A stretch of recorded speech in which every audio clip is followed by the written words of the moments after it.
So we want to think about what are some pinpoints that you can really think about for faculty engagement in the design process. So think about how can you get them involved. And there's some key things to think about as you do that, right? So what I want to first think about is how can you get them involved? At what points do you say, hey, we want to bring in the faculty? And as I've said in other videos, you sometimes may have them in the core design team if that's what you want, or you might think, here are some key ways that I need to have them involved and places I need to have them involved.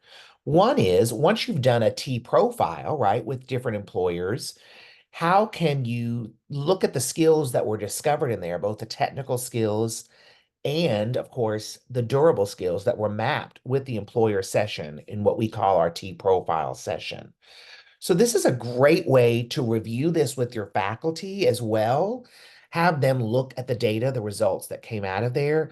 What did you notice? Were there degrees that were mentioned, credentials, certificates, anything that really might be needed or maybe a key component of the micro pathway? And faculty can really look at this information and glean even further information from it because they're going to know some of the really key things that are being offered in their classes, what employers need as well.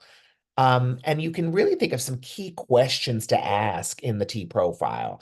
You know, how does this feedback from employers connect to what you're doing with degrees, certificates, and programs?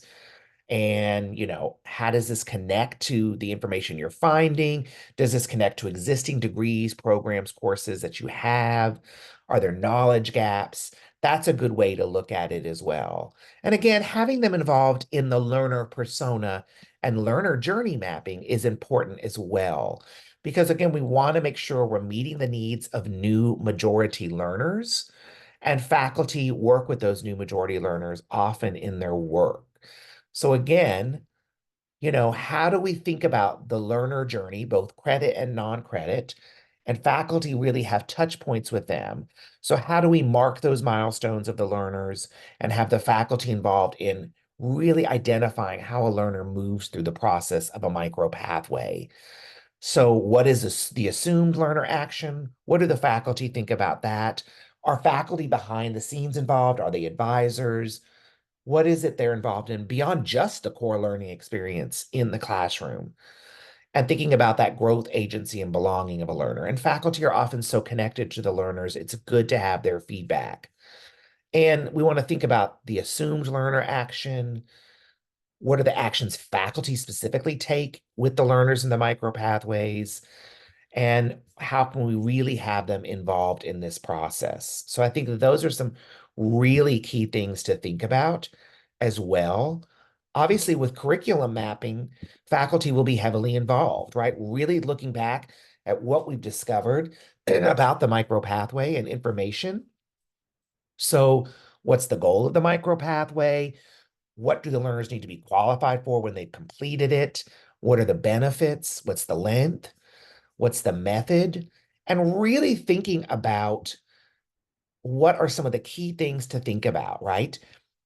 Are these courses already existing and the faculty are teaching them? Are there things that can be adjusted in course learning outcomes? Is there new curriculum that needs to be developed?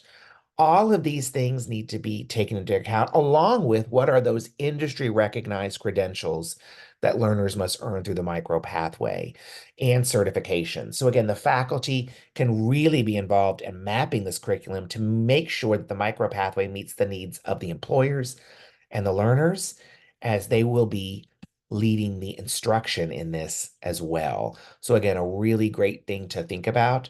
And from there, you can take this information and really, with the faculty, have them involved in the micro pathway prototype development. How can you take all this data, put it together, and create that micro pathway prototype that you can use in creating your micro pathway?